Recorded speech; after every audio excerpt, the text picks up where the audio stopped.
Welcome back, Visions fans. This is episode 9 of the Leonis Report, and finally we have very valued special guest today. We have Mysidia Gaming here that we have a lot of fun things. We have our normal topics, and we do have a very special tier list that we'll be doing at the end of this. We'll talk more about that in just a little bit, but just some quick hellos, JB and Mysidia. JB, just want to say hello to everybody.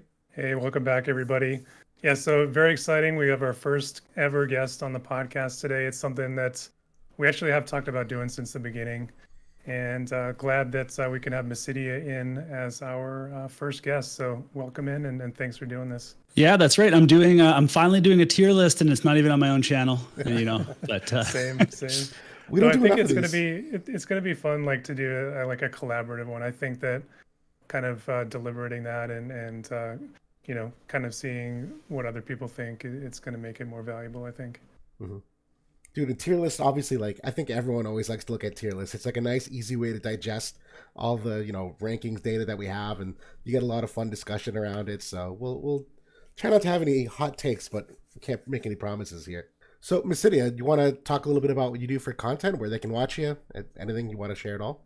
Yeah, absolutely. So I'm Mysidia Gaming on YouTube, and it's almost entirely War of the Visions content, although I have been doing some FFBE stuff, and I have a whole series of FFBE beginner guides. So if you ever want to play the game that spawned War of the Visions or learn more about the lore and stuff, then you can check those out. But I mean, otherwise, I'm just doing kind of like similar stuff to you guys, should you polls and unit reviews and stuff, and try to make it as short as possible and concise to get people the information, but then add a little bit of graphics and humor and stuff. So yeah. Believe it or not, Will and I both played FFBE.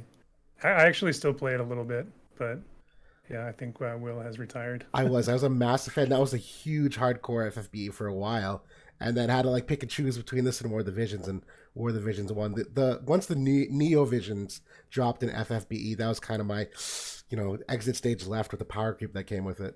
Yeah. Oh my God. It just, yeah. I think it's kind of like a shell of what it used to be, like with the trials and things. Just, I don't know.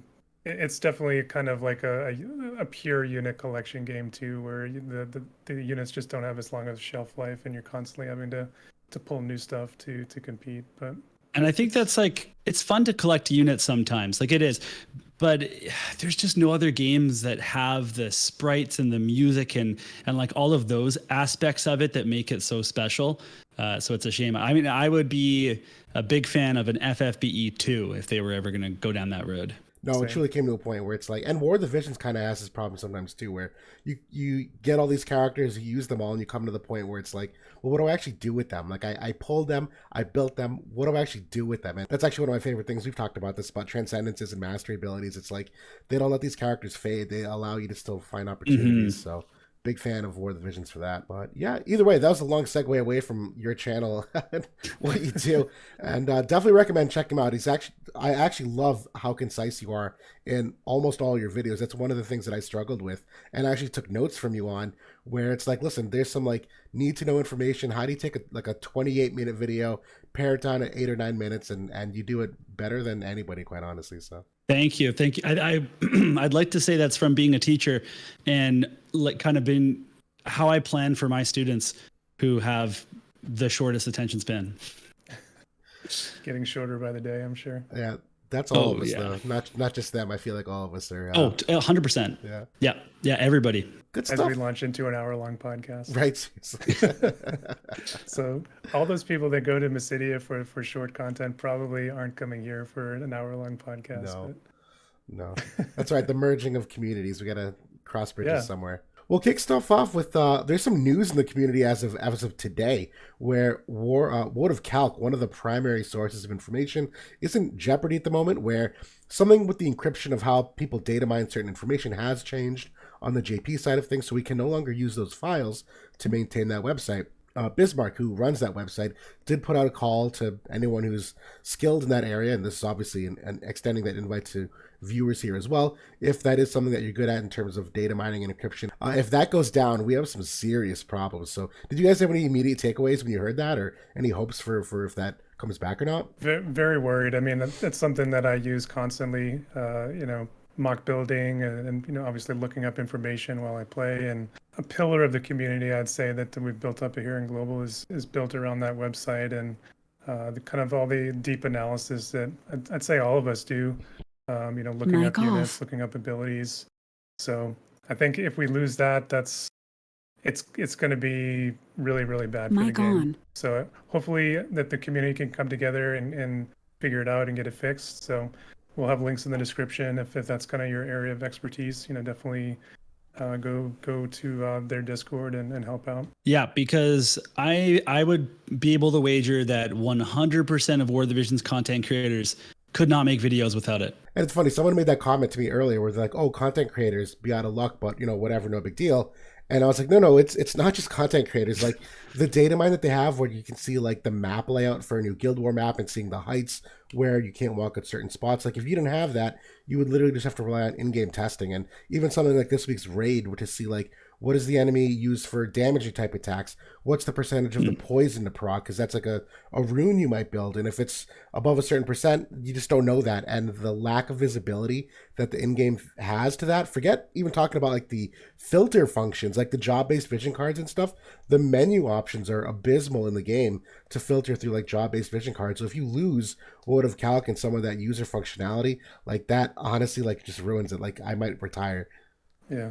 I mean, the downtime of the game where you can theory craft, for like dedicated and hardcore players, even beyond just like you said, beyond what we do in terms of content creation, the high level strategy and things that you theory craft when you're outside of the game, during downtime is a big part of it. So not having those tools to be able to do that would be a massive loss. Well, good. Well, hopefully someone can turn that around relatively quickly. I think this happened once last year already, so it's not the end of the world per se. They did fix it at that time, but you never know. Maybe it doesn't happen again. But regardless, keep our fingers crossed and see what happens. But the next topic here, kind of moving through some of the new announcements we're getting. We are getting Dark Bahamut this week. That is both a vision card and an Esper. I know this is an Esper that is multi-element, so obviously very high in demand, how good those typically are. This one is light and dark, which is two of the most popular elements in the game. Have either of you given a look at the vision card in particular here? Any thoughts on that yet? Yeah, sure. I mean, I think it's one of those ones where like maybe some players that are not super in depth yet, they might look at it and be like, well, this doesn't look very special. It's it's supposed to be this big expensive vision card, but it's just so solid for what it does, to give you some power, to give you some AP generation, and then one of the most important things, the AoE resistance. So I do think it is a vision card. I guess I would agree that it's maybe not as spectacular looking on the stat sheet as some of the other ones, but it's still a great vision card. And what's important about them is that they become the linchpin for certain compositions to actually exist. So that's kind of where you can't underrate what they'll do for you. So this card, I think it's pretty key for Winged Stern. So I think if you went all in on that guy, this is definitely a piece that you're going to want to look at, maybe picking up. It is a very high price tag. Obviously, that's kind of the hard pill to swallow with these 90 cost cards. Usually 36K if you have to go all the way. But I think the biggest thing on this card is that not only that does it have the area resist as the party effect, but also as the bestowed effect. Did they? I didn't know it. Did they announce a limited bestowed? I think it's light agility. I think light units get an agility. Yes, that's correct. Okay, light agility up bestowed. That's massive too. So if that's like probably like 10%, maybe 5-10%, maybe 8%, somewhere in that range. That's pretty big. This is the like you said, it's dual elements, so light and dark. So, maybe there's some opportunities there with Sephiroth and maybe mix in some light. Dark is just so good right now that I'm not sure that's really, I don't know. I don't know how appealing that is. What do you think? I think if you were min-maxing your dark and light teams, this would be a must-have card. But I think for the general player base, and even if you weren't min-maxing, light has a card between the Rams of Vision card, which many older veteran players have, has slash attack up on it, so similar effect. The AoE resistance is on the Jaden Vision card, which most people have already. When you flip elements that go dark, you have both the Garvel Vision card and you have the more recent Dwayne Vision card. So in terms of like access to some of these stats, I think you can pretty much get away with some of what already exists if you want to avoid that, price. But I do think the mix potentially of light and dark is where you also see some of this extra upside that I know like Sylvie's a really interesting unit to potentially throw in, or people just kind of go like weird slash teams with characters like Wingstern and Sephiroth. We've not explored the full extent of that, but there could be some overlap there where, Dwayne is a decent enough tank, but if you want to use like Warrior of Light and then a different Dark Slasher, I think this is really like an angle to go from, but I don't genuinely feel strongly about that. It's a really good vision card, and like I said, will absolutely be used in min-maxing those teams, but there's a lot of good substitutes for it as well. Yeah, I think that a lot of people who are happy with the dark team, if like you said, that Dwayne Vision card I think was a lot easier to pull, and a lot of people went for it. So that might have staved off the need for this card a little bit. Definitely. And that being said, I will make an honorable mention of something here. We are getting to a point in the game, particularly with someone like King Bradley, where they have so much penetration from like a defense and a slash resistance perspective. You are starting to have to lean really heavily into the more like area and unit resistance. So there is a case to be made if you are seeing a lot of those area attacks, and even Sephiroth is kind of the king at it. That his best abilities are AoE. I do think there's some upside with having both in the main and sub slot these AoE resistance vision cards, which may not seem like a lot where you put this on the sub slot and it's like, I think it's like maybe 4 to 6. It seems pretty paltry, but 4 to 6% is more than the 0% if they're like fully penetrating certain defense or slash resistances. So I have noticed that helping a little bit. I think that's a good point too, because this card it's not just the area resist, it does give you some nice offensive capabilities there too. So yeah, I can definitely see that. Yeah, and I think they could have pushed the acquired AP a little bit. I'm actually a little surprised that it's at 25%. Yeah, I'll agree with that. It seems like kind of a throw in there, especially when you think about like astrologer's card. Like it's an older card, not 90 cost by any means, and that one has the attack and the 35% acquired AP. So yeah, it's a little bit mid there for that one.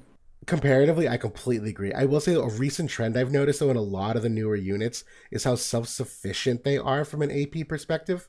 So like maybe like a year or two ago where you like needed Zizabels, otherwise you like ran out of abilities really quickly. That seems to be something that Gumi's trying to get away from in terms of like giving these characters like initial AP or some kind of AP regen or something in the mastery ability that can, reduce consumption. So that 25%, yeah, definitely is lower. And if you're putting this card on like maybe some of the older units, you don't get much bang for your buck. But if I had to guess, it's probably not to overtune some of the new units, but it's still a great observation. I agree, it looks low compared to what's already out there. What do you think about the Esper itself? I think like it's pretty solid all around. Like it's got the 19 agility, like pretty good attack, like dex and luck. Like the actual board nodes, I think like it's again gonna have like the human killer like Bahamut and Odin. This one's nice because it's kind of good for pretty much any element, because you got obviously physical base though, because it's got the attack, the resistances, it's got missile and magic. So I think one of the coolest things though is that it's actually the first Esper we have that resists frostbite, which like if you go through the game and like look at the ways that you can actually resist that, it's very, very slim in terms of your options. Like really like the major source is just trust stones or like a cleric ability. So that is actually one of the reasons I want this Esper the most, to be honest. Right. And we're about to enter 2 different limited contents where frostbite comes out a little bit more than it normally would. Yep. And this Esper also has 25% attack on the nodes too, which is kind of fun. You don't usually see that high of a stat. Same thing with the 7 initial AP. So lots of little goodies on it. I think whenever you get one of these Espers, they're pretty much all fine, right? At a certain point, you can only equip so many. So, but it's definitely a good one. Agreed. Yeah, this one's definitely like the most offensive high octane output, where some others typically have, either some kind of intangible like crit rate or accuracy. This one specifically crit damage for the modifier, and then as you mentioned, the attack pure percentage, the human killer. So this one does seem tuned to be more of just like a pure offensive output Esper. And yeah, for 19 agility, like it's a really good one for that purpose. Like you can imagine this on King Bradley. He's got the high base attack and throw the 25% attack, the 25 human killer, and the 15 slash attack. It's gonna be popping off there. Yep, most definitely, most definitely. It would be an Esper once you pull it that you'd probably have it on almost every single character. I think the only upside Odin has is the accuracy nodes, where when you are in an evade meta, that tends to be more, beneficial. But if you have a character that already has a bunch of 100% hit and they have a super high accuracy, you don't need it from the Esper nodes. Like, yeah, this is your way to blow someone out of the water. Definitely. So good. All right. Well, we also have some new +6 equipment coming out. Nothing terribly crazy here. It's the Mage's Habit, the Staff of the Stormlord, which is the Renan weapon that came out with them, and Satan, which is the magic-oriented katana. I don't know if any three of these things, in terms of the +6, stick out to either of you guys. I think the most interesting thing out of this batch is probably the Mage's Habit gets strike resistance, which is pretty rare in the game to find on equipment. But overall, I think this batch is pretty meh for me.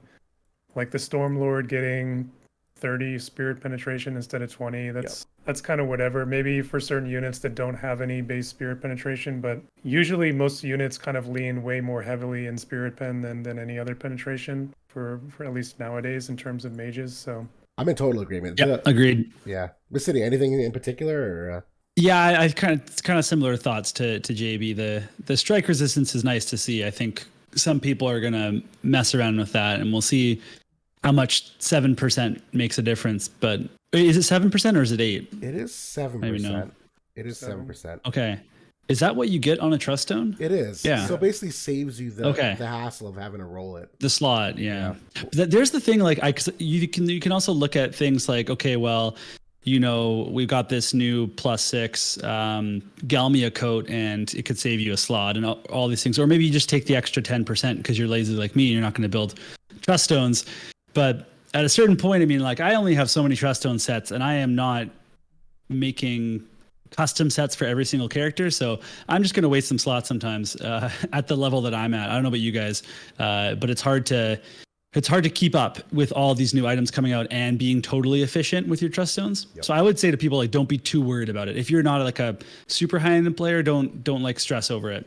I would agree with that. Yeah, I mean, it's particularly with the left side when you talk about what you can put on your trust stones. It's a little more matchup specific, so it's definitely more custom in how you tailor it. But I do know that most units that would equip the Mage's Habit tend to be negative on the strike resistance, or at least skew that way. So I appreciate this, that if you are looking for a spellcaster to put this on, that you can kind of get it for free without having to roll on it. I do think it's a nice value add, because I know this also has the TP on it, and a lot of those spellcasters sometimes do run out of TP late in those fights. This is a good piece of equipment to throw on them for that reason. Not even talking about the slash resistance, where obviously there are a lot of characters that can penetrate through the majority of slash resistance, but we are in a meta where there's a lot of slash attacks, and so even if it's against someone like an enemy Dwayne who doesn't get that super high penetration, that's still a valuable resistance to just have on there for free and not have to worry about a trust stone. It's something that I've used before, like in lieu of a weapon as well, because it does have like a decent amount of magic there in the base stats. Yep. So I mean, for like a healer or a support unit, like you're looking to maybe build defensively but still have a little bit of magic, I think it's actually a decent item. I would agree. Overall, definitely a thumbs up to this +6. Just kind of rounding it out. Yeah, the Satan, the Katana, nothing to really talk about there. It's really for like one unit. And the Staff of the Stormlord, I'm like genuinely confused about though, where you used to get 20 spear penetration and now you get 30. The thing I don't understand is this is Renan's weapon in particular, and if you were supposed to like tailor this around him a little bit as like the primary user, he literally is the last person that needed that 10 spirit pen, because he gets 40 on a passive. You originally had 20 from this weapon, and his limit break would give him another 40. So if he limit broke while wielding this, he would have 100 spirit pen for those 3 turns. That extra 10 does absolutely nothing to like get him to a new break point or anything, and he's got way more weaknesses statistically that I did not think spirit pen was one of them. So just like theme wise, I'm a little surprised that's what they went with for his weapon. So yeah, not a lot of nice things to say there. Yeah, his personal weapon and Satia's personal weapon, I think, are probably the 2 worst that they've done so far. Like Dilla the bow, I think, is like 25% HP for 3 turns. It's so bad. And this one is very niche. Like this one I think is better than the bow, but not by much. Just wait one day when we get that tank archer. Right? Yeah, the 15% HP goes like totally counter to what you would want in your archer. Like you don't want them getting hit, and that 15% is usually so menial because they have like a very low HP set already, and you can obviously on most of your trust stone sets already have HP 10%. Even if you're not min maxing, that's one of the most popular ones to have on there. So it's not a huge increase from what you probably were using it anyway. So yeah, special mention to another swing and a miss there.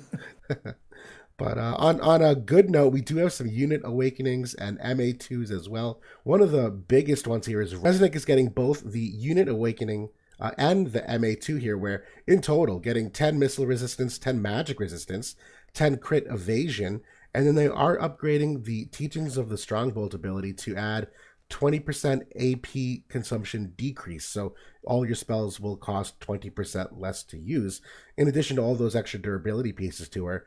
I am a big fan of these. Either you guys thumbs up or thumbs down? Yeah, I'm a huge fan of this one. That I kind of nitpicking. I wish they took the cast time away from this particular buff. That's kind of one thing that the cast time annoys me. But other than that, like getting a little bit tankier here. She's already usable at 120, and she Very gets much. used all the time. So, getting the additional stats there is just gravy. She's one of the best supports in the game. Absolutely. Yeah, and it kind of ties into what you were saying earlier about these new units are pretty AP sufficient, but the old units aren't. And if maybe there's some way you can, with some acquired AP up and partnered with this skill, you can build an older unit to have some better AP generation, or in this case, AP consumption down.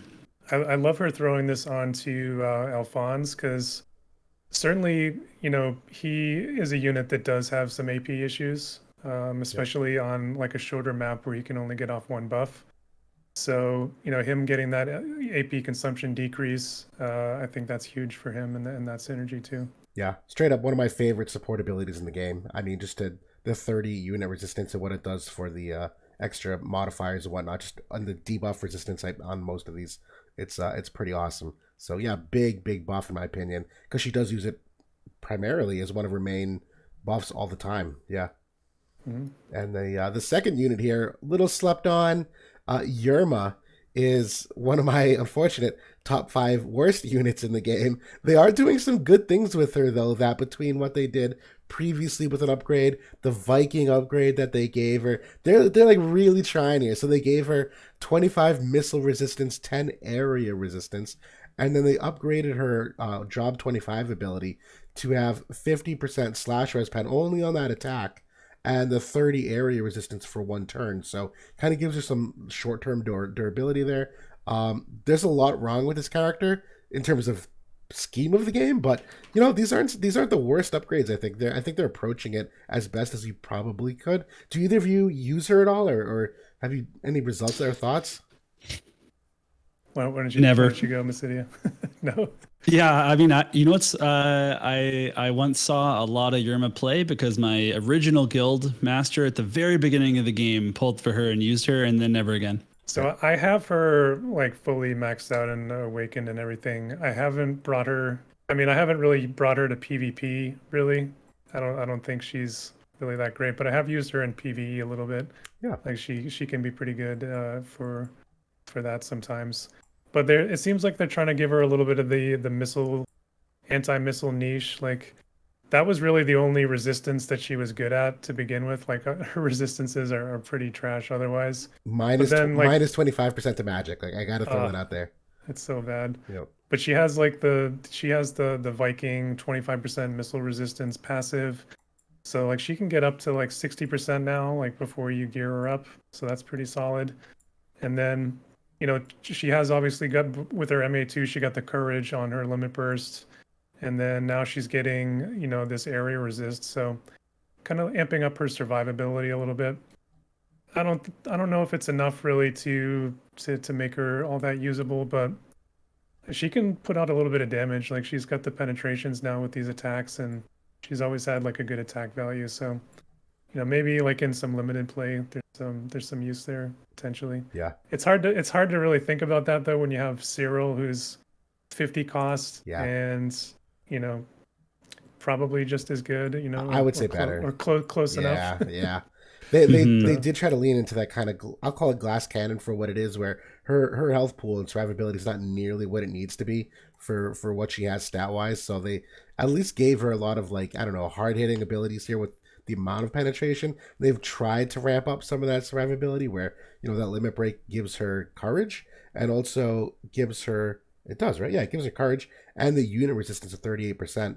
No, I'm sorry. Yeah, it's her increase for her. So there's some stuff there, but yeah, not a lot. She still has the major AP issues. Like her skills are super expensive, and she has like really no TP gain. So there's way too many problems with the unit. But I mean, for PvE, like you said, she's got the single target imperil, which is massive. Huge. But then her full-bodied blow is a defense and slash resist break, but just for that one cast. Like, it's just going to be a massive hit, I guess. I don't know. I'm really it's a generous read. It is. Yeah, we're trying to be promising here. On that note of dashed hopes, though, there are some MRs as well, which I don't think people should be very excited for. I know Alim, how do you pronounce her name? Alim. Yeah, I'll go with that. Alim. I've always said Alim. Yeah. Mariluke Durando. I've seen some like meme Durando builds with them like maxing out his HP where he can get. It was something like in the 14,000s or like 16,000s. It was something ridiculous, but I know between the MRs, I know Mish is getting a upgrade here too, and for an SR unit, those are a little more notable because of the value they give. But I don't have much to say on any of them. Either you guys feel strongly about some of the MRs or Mish in particular? I'm gonna awaken Mish. He's good. He's good in cost limited stuff. He's got like the CT down AOE, which is really really nice. See, it's funny. His AI always got me because he has no teammate buffs, and he has no personal buffs.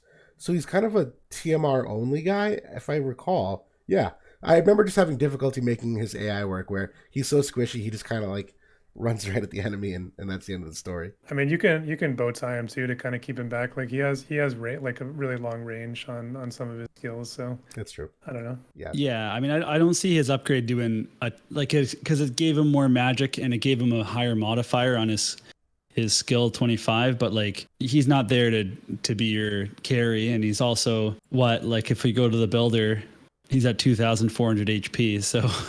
Yeah. That's what I mean. He's much more compelling as like a manual unit in my view. Yeah. Really good manual unit. Or at the very least the Toad potential. I know that was kind of his upside that they leaned into with his recent upgrade, but I don't think this Dream upgrade does anything to really enhance that, joke build, if you will. It's not a joke. It's not. For evasion teams, that is a dangerous thing to look out for. It's a poor, tough unit to bring to a fight. All right. Well, then on that note, we'll transition to a couple other topics here as we get closer toward that tier list. We do have both Limited Guild War and Class Match announced here, where next week on the 20th is the Limited Guild War starting, so 5 days from now or whenever this gets uploaded, the 20th, and Class Match is the 17th. Just talking a little bit about it, there are some unique effects for both of them, where Limited Guild Wars in particular, we'll talk about this one first. The map is Forest 2. I haven't had enough time to really look at that map yet in particular, but it is light attack up, which makes sense because of Stern's introduction. But they're doing a total cost on the team. So that's the units, the Espers, the vision cards, which a lot of people kind of struggle with sometimes to make those teams. Have you guys, do you like Limited Guild Wars between both of you, or any thoughts on cost for a team perspective? Oh yeah, sure. So, one of the biggest revelations for me was when I think one of the first times we had total cost, and someone in my guild was like, well, you don't have to use all 6 vision cards. And I'm like, oh, right, you don't. And then I don't know if there's people out there. I imagine a lot of people watching this probably have figured that out too, but I'm sure there's new players that, like, I had a new player the other day ask me, like, well, what's the best sword to use on a tank? And I'm like, not using a sword, most of the time. And they're like, oh, right, I guess I'm allowed to do that. I'm like, yeah. Yeah, you are. So I do like Limited Guild Battle, and I do. This one's going to be, I just did like a really quick, I threw a bunch of stuff on a team on a builder, and it was pretty tight to fit a more than just your 3 vision cards, and I mean, you have to go for some cheaper Espers or maybe one cheaper vision card and then also have like an SR or an MR in there. Like you're really going to have to sacrifice somewhere on this one. You can't bring in all your fancy 100 costs that they've been releasing in a steady stream lately, because you won't be able to really fit them into a team. So the way that I look at it, when you look at the total team cost, you are rewarded for having built up lower cost espers and kind of getting the value there. Whereas when you look at unit cost is when you're rewarded for building up your lower rarity units. So that's kind of the way I've always looked at it. So there's big value to be found in some of those lower cost espers too. Like when you're trying to maybe squeeze in, maybe you have 70 costs left, but maybe you really want to bring in an 80 cost unit. You can drop down to an MR Esper, an SR Esper, and there are a number of good ones where you're not going to lose a ton of performance. Yep. So that's kind of some things that I like to do. Totally. Yeah, no, the thing that I've learned the most is that this is the kind of Guild War where the character abilities themselves and the characters themselves are the most important thing. The vision cards and the espers certainly supplement what they typically do, but you need characters that are really self-sufficient on their own, that don't require a lot of help from espers, that don't require a lot of help from vision cards. For instance, we talk about characters that don't have a lot of accuracy, and if you're relying on those espers and 235% luck cards and an accuracy card, like, you're not going to get that in this. So you're really relying on the innate strength of the character themselves. And so, yeah, vision cards, you have to be picky. And I know one of my, like you mentioned, Mysidia, I was shocked to see how many people would only do like one vision card in the slot. And even oftentimes doing a vision card only in the sub slot. You can do that to not, to, right, yeah, have no vision card in the main slot and only one in the sub slot. And you actually do get a reduced cost when you do that, where you don't take on the full cost of the vision card when it's in the sub slot. So you can get kind of tricky with the math of that there, that there's some creative ways to get around it. But that's always my biggest piece of advice here, is focus really on the character strength, and then you can build the espers and the cards, whatever's left. Yeah, it's just tricky for those players that get there and they're like, oh, I don't have any resonance with like any of these things, or I haven't built my affinity with any of my lower cost units and stuff. So, I mean, that's why this game's a marathon. And if you're constantly farming in this game, be switching up your espers and be putting in some MRs and some Rs and all that kind of stuff. Like, don't sleep on it. Your King Mont should have an Ochu resonance, or your mages should have a Cactar resonance, whatever it is, even though there's like no agility there, but that's the board, like whatever it is where you can save some cost. Yeah, that just became part of my normal kind of buildup of a character. Kind of part of their checklist of things that I go through is, okay, do I have a couple of MRs, do I have a couple of SRs, do I have whatever to kind of fill in the cost gaps for when these events come up. We do have class match coming in though as well. That's like you said, that's going to start on Wednesday, the day of the updates. Fortress 3 is going to be the map. It's actually the one that we've been playing on in Arena and Free Match lately, with all the boxes and. This is a fun one. I like that map. Yeah, it kind of ramps up into the middle to like a higher platform, and it's got kind of some interesting things going on the sides and the corners. But this one's kind of an interesting field effect, just area resist up. We don't know the numbers yet, but I'm guessing maybe 20 or 30, I think, is probably a safe guess of what that will be. Yeah. And then Toad and Disable are nullified. That's kind of really not affecting a ton of units, maybe more like the Dwaynes and Skahals of the world. This one is unit cost though, so this one is the other version of cost restriction. But this, interestingly, we have both Quicken, Haste, and CT are all on the table for this class match. So it's going to be the Wild West out there for those shenanigans. So yeah, looking forward to it. Definitely. I think this one would probably tend to favor evade units, and I think that's the intent of the Toad and Disable, where those are two ways that a lot of characters that are inaccurate can typically hit those evade units, where if you can disable them or turn them to a Toad, you essentially bring their evasion down to 0. And so I think that's them trying to give a little edge to the evade units, given the uptick in a lot of the guaranteed hit and accurate units we've seen recently. Obviously, Toad's a little less common, but still, between like Halloween Lucia, who's still a very viable cost unit for something like this, that's obviously part of her wheelhouse as well, where I think they're trying to do away with some of the, automatic Halloween Lucias that people throw in there because of just how good she is for the cost. That yeah, this is gonna be an interesting one with the area res too, because that's a stat we see so much of recently with so many characters having a bunch of innate area res. I think you're gonna get some good upside with characters that have that like select 2 units. So like Hio, Amnelis, who's the other one? Edward Elric. Even though they are a little higher on the cost side of things, I think you're gonna get a lot of value with units like that can kind of get around. I'm really excited to use Hio for sure. Like that's the number one unit I thought of for the AoE resistance. But I also hate playing against Halloween Lucia because it's not just the Toad. She also has the Steel Heart that is really tricky. So there's just so many factors that you have to consider when you're playing against her. So it's just one less thing that you have to calculate for. But it's kind of interesting how King Mont gets his Transcendence and then they go no Disable or Berserk, and then poor little Mish gets his Transcendence and they go no Toad. Like what the heck? You are correct. That is unfortunate timing there. So I was just going to say there are going to be a couple of units that can get up to 100 area resist builds. If it's 20 or higher. Hio, like you mentioned, is one of them, and the new Stern unit should be able to as well. That'll be interesting to see if anybody tries to use those builds. Yep, and that will help with characters like Bradley too, where Bradley is, all of his attacks are very potent, but his main one, where it's like basically 100% defense pen, is an area based one. So this is just kind of like a natural edge to kind of hedge against that. So I think it's a very creative field effect. I like it. Yeah, I think it's gonna be kind of interesting too. You'd often see like. I mean, you don't see it as much, but like barrage teams and stuff where I think newer players don't know how to cross a map as well. And this is going to be more forgiving for people that are just sitting in the back with some archers. So I kind of like that too. No, that's definitely still viable. I mean, barrage is still one of those very large forgiving AoEs and is on a lot of characters that I'm sure a lot of newer players would pull, where that is one of the best abilities in their kit. And this is the kind of map that you probably would get one turn to buff before you can use it. So it is viable. I don't think there's a lot of, opportunities to necessarily pull someone too quickly, but yeah, there's a lot of strong ranged abilities. Good. All right. So then on that note, we have a little more on some PvP things here. One of them being the Heindler Cup, which is the official manual PvP tournament. JB, you got some drool. You should just be careful. I know you're probably looking forward to this one a lot on the manual side of things.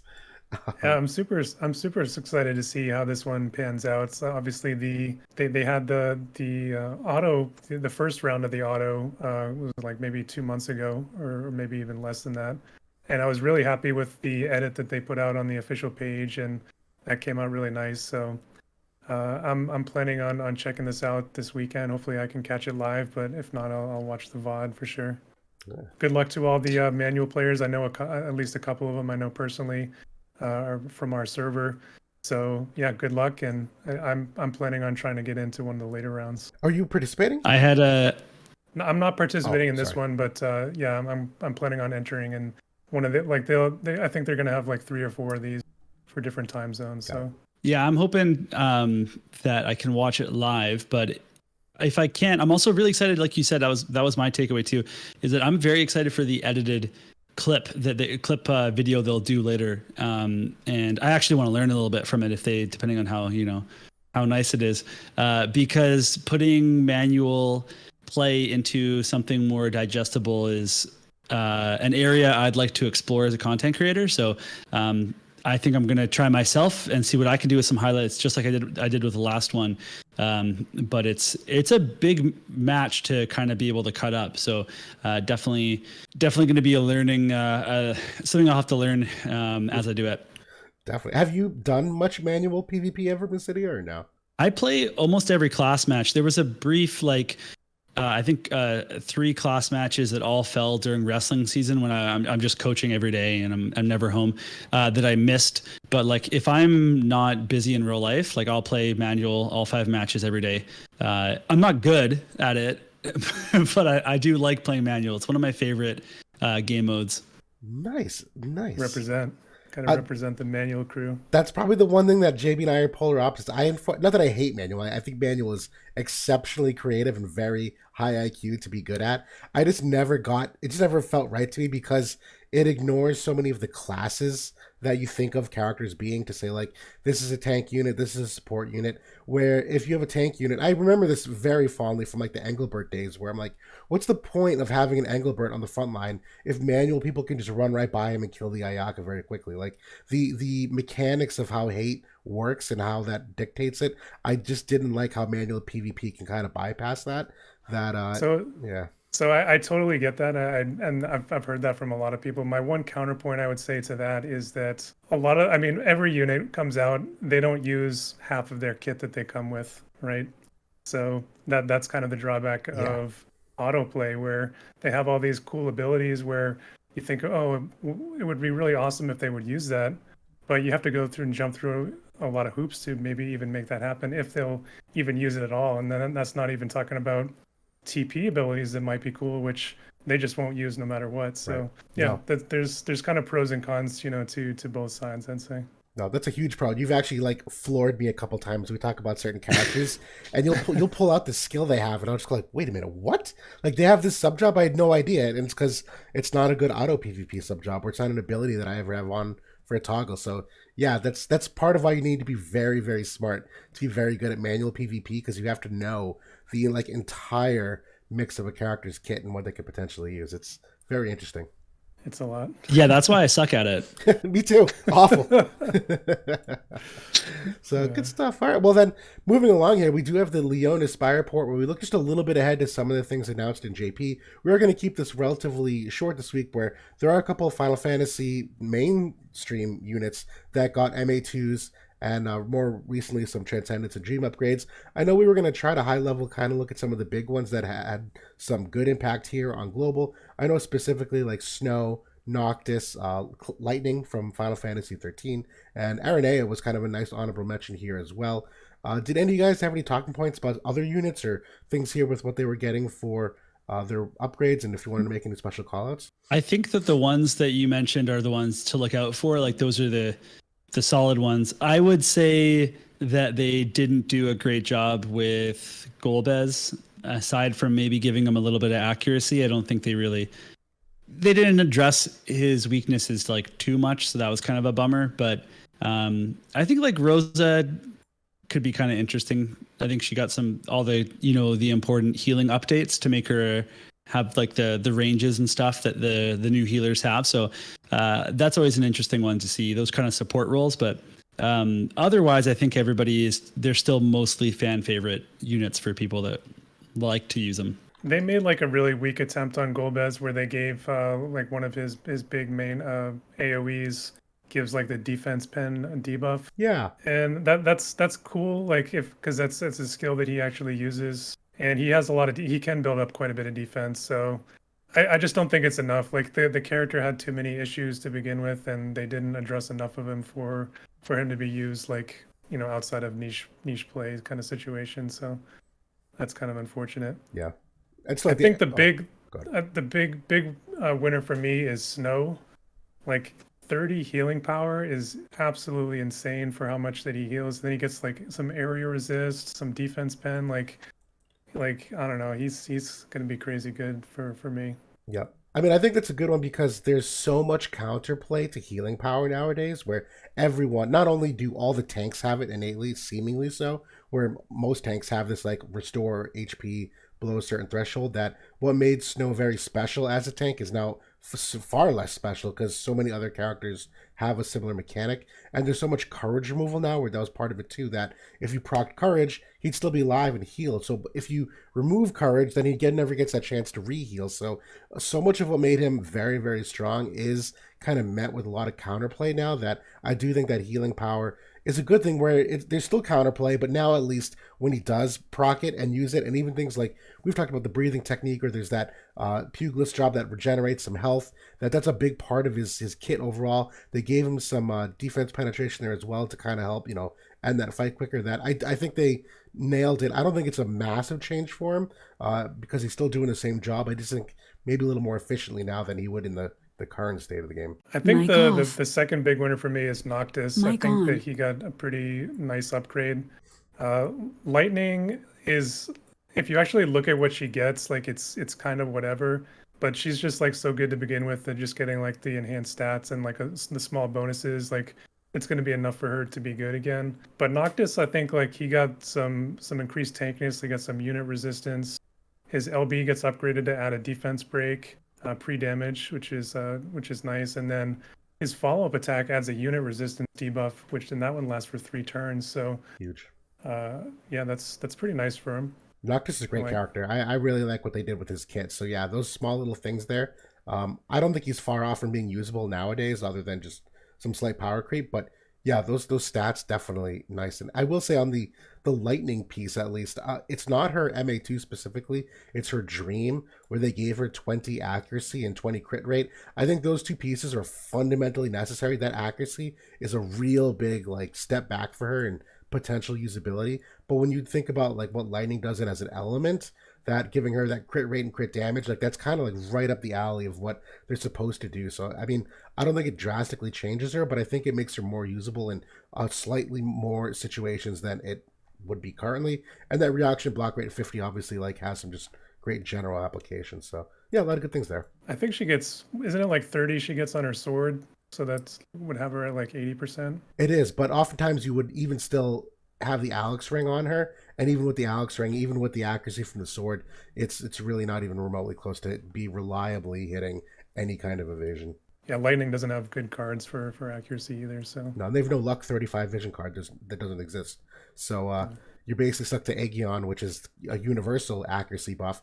Just so happens that he's the lightning, secondary buff. All right, then on that note, we also have one other release before we finally get to our big fun tier discussion. It's the new Minotaur Esper and Vision card that came out. This is a light Esper that's come out, and a Vision card that obviously is a job-based Vision card. But we'll start with the card first here. All right, so hopefully this is presenting properly. We're having some slight tech issues here, but you can see on the screen, hopefully, the elements that apply for this. And it is a 60% attack buff to the party, a little bit of missile res here at 16%, and 25 crit damage. So definitely a offensive-oriented Esper. I know it's the Esper's light in particular, so I'd imagine there should be some synergy here, but any characters stick out here to you guys, or anything about those attributes that you like off this Vision card to begin with? I would say the first thing is that I was just having a conversation in my guild, and we're talking about what collabs we could potentially see in the future. And we were talking about the FF8 collab, and I'm like, well, that would be so cool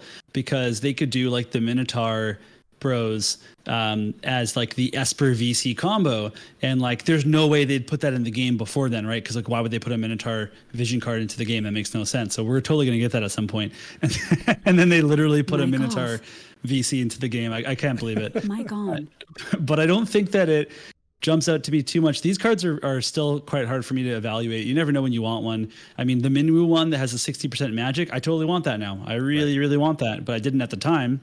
But it has Bart's on it, which I think is the new hot unit that everybody gets for free. So there's going to be some synergy here between like new players that come around that time to get this card and that unit. And, then Locke will return as well. So there'll be opportunities to kind of mix it up with those, that pairing in light. But otherwise I don't see, I don't know. What do you guys see?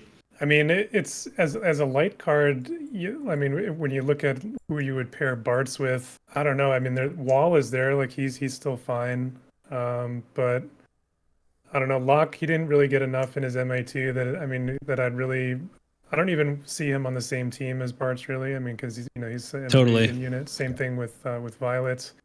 So yeah, at that point, then you're starting to look at like Ramza and. Yeah, light obviously has the flash of insight as well. So I mean, if you're looking to build a light team, you could just use that, and this is just going to give you kind of a small offensive increase over that one. So I don't know. The card, I think that I'd pull this one for the Esper. The card is kind of, maybe it could be good later. Yeah, I am horrendously confused by this card. Truly, because if you're looking at, and the way I typically approach these is I'll look at the eligible units and just kind of cherry pick, like, right, are there good usable units on here that I use often? And if the box is checked, that's a good sign, step number one. The second thing, obviously, is then like how many of the abilities affect them. And there's a lot of amazing units on here, but the first thing that sticks out to me is most of them are magic oriented from like some of the few that initially pop out, where you're looking at characters like Skahal, obviously, Dark Fina is another one. SR Fina and Lemure are two very popular dark units that when I start thinking about like the team synergy here, there's only a handful of like physical units that I think are really top tier that need this card that they don't already have something. You look at the fire units, they already have Ifrit at 50%. Sure, they don't really have like a secondary card to bump their attack, but they do have a lot of other like fire attack up in a variety of different ways. And yeah, I don't know. It's the party for me here is very difficult for me considering what you just mentioned, JB, with the light flash of insight vision card, that it already is one of the best vision cards for evasion. So if you are building that like violet lock team and you're using flash of insight to use this, I don't know. Yeah. I'm a little confused. For me, I think this card is not maybe not as good for bards, but I like it better as a dagger card, like for the dagger group, just because there's more units to kind of work with there. Like I don't know like who I would pair bards with, kind of going through his job group here. Like I guess you could look at Sorrow or Mons, or if you're gonna go multi-element, but yeah, it's just not as attractive there as like maybe pairing together like Leela with Resol or some of the other dagger. Yep. Oh, that's a really good point about the flash of insight, because I didn't consider that for the monolight. But I think something also to consider is that right now we don't really see a point for it, but once we get to it, we'll have more foresight than we do now, and who knows, that might be the key part of some team that's coming up. But yeah, like at this point, I don't think that there's really any reason to go for just the card. You bring up a great point, Mysidia. That happens consistently. Every time one of these cards come out, we are like almost always scratching our head, like why and how. And inevitably, like 2 months down the road, it becomes like a critical card somehow that you didn't know you needed. And this, I'm sure, would be one of them in the future roadmap of JP for sure. I will be pulling it just for the Esper though, just because it is a very nice anti-dark tech. Obviously, we have a number of Espers that have dark resistance already, but a lot of them are like more magic focused, like with Carbuncle and Valifor. But Minotaur is going to be for that physical, like a Bards or like a Stern. This is going to amp up their offensive ability while also giving them very nice dark resistance. So I like it for that reason. It's funny, I immediately thought of Dark Bahamut when I saw the Esper nodes here, where I looked at it and I said, oh, it's another like pure offensive oriented Esper where you get that crit damage, and specifically for like you get light attack, you get slash attack, which synergizes with them as well. You don't really get a lot of utility based things outside of the missile resistance, but it's really the dark resistance, as you mentioned. I think that's the highlight here, where Espers like Demon Wall that aren't available to everyone. You don't get many of those pure dark res Espers that aren't magic purely, like to your point. So yeah, thumbs up for certain, and that 25% disable resistance too certainly helps, where we talk about there being an uptick in that status element. And 18 agility. Oh, thank you. Like one of the key stats we always look at first. 18 agility, definitely like a 2 thumbs up for that. Absolutely. Well, that transitions us finally to the moment I think most of us have been pretty excited for, which is talking about our tier list that we're doing today. And so specifically, we're going to be doing an MR limited Guild War tier list. And so there is obviously a small asterisk on there where limited Guild War sometimes has those cost restrictions. We don't really know, there's certain costs where these characters work or don't work, but we are going to try to generally speak to where we think most of these characters belong.